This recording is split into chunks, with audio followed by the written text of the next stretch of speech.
Alright, this is an Ask Misty. Several questions, one video, part 7. Dear Misty, I will be turning 18, and I have done drag many times, but I've never performed before. What is your advice? Will I be able to perform? Will I be too scared? Help. My advice is very simple. If you're going to perform a song that you know. You need to know this song inside out, frontwards, backwards. Because the less you know the song, the more uncomfortable you're going to be on stage, and the more stage fright you'll have. But if you know the song, if you know it, if it's a Celine Dion song, she does a lot of deep breaths. And if she's like, hand, you're going to be like, and you know the hand, then you're going to be fine. Most importantly, it's drag, it's entertainment. Have fun with it. But if you truly want to perform, make sure you know your song. Nobody likes to go to a drag show and watch somebody perform that has no idea what's going on. This question actually has two parts. Number one, they want to know what kind of wigs will look best on them because they're very pale-skinned. Honestly, wigs are pretty universal. You can wear a 27-613 as a dark-skinned person or a 27-613 as a very pale-skinned person. This is going to have to be of your personal preference. Now, some colors you're going to have to contour a little heavier. Like, for me personally, if I'm wearing black wigs, sometimes I contour much darker, and if I'm wearing bleach blonde hair, I contour much darker, because you want the contrast of your skin and your hair. But you don't match your hair color to your skin. I mean, can you imagine a green skin and a green wig?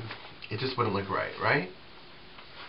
And the second question she wanted to know was, if these palettes were a good idea.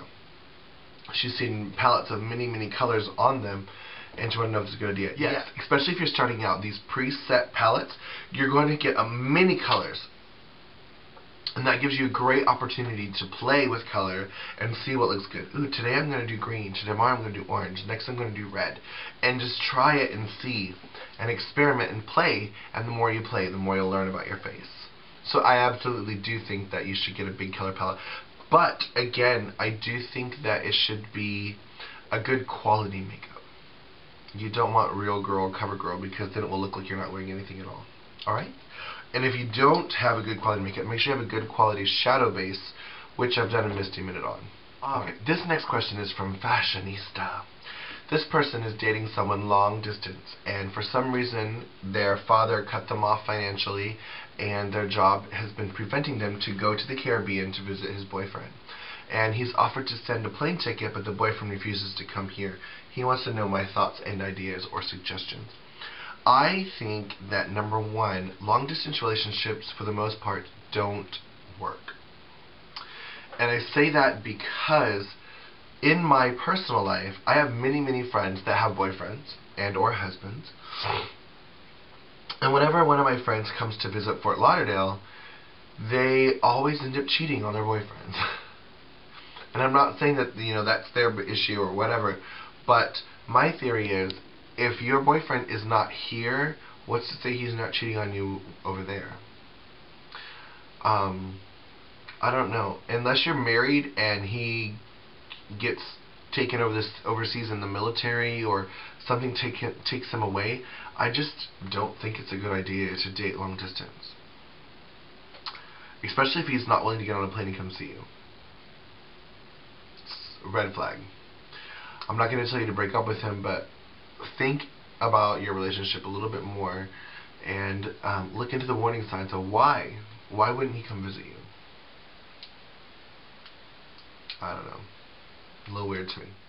Dear Misty, I'm a college student who's doing drag for the first time and I'm really excited. But I want to know what products to use for contouring. Well, I've done several contour videos, but I think that the easiest products to contour with are blushes and eyeshadows. I personally use an eyeshadow. Yeah, I use an eyeshadow. Because it blends nicely and I like it. It's very pigmented and whatever. But obviously, like my other videos have said, pick a color that's close to your shade or your skin tone and have fun with it. Alright. Alright, and this last one is from a transvestite who wants to become a full-time transsexual. And she wants to know if she should just do the regular drag makeup but much softer for daytime as a tranny. And she wants to know about covering her eyebrows and if she can do this every day. Well, yes, you can definitely cover your eyebrows every day. But if you want to become a full-time transsexual, why wouldn't you just arch your eyebrows or pluck them or shave them so that this can fit your full-time look? If you're full-time T-girl, wouldn't you want a full-time feminine face? And yes, definitely, it's hard for me to say that. Yes, less makeup here, but more makeup here. Until you start doing the hormone replacement therapy and getting your silicone for your cheeks, forehead, nose, and lips and stuff, you're going to need to contour your face more to look more feminine. Blend it, of course, but you'll have to make sure it's really there to give yourself the feminine appearance, but do subtle eyes and lips for daytime. But you can't leave without contouring unless you've had face work done. But yeah. I've also recently done 2 videos, I might link them here for you, but one of them was about a T-girl, a transsexual, serving as a restaurant, and another one was a T-girl that lives in a bad neighborhood. And the advice I gave them was simple, in that start taking your hormone replacement therapy now, because before you know it, you're going to soften a lot.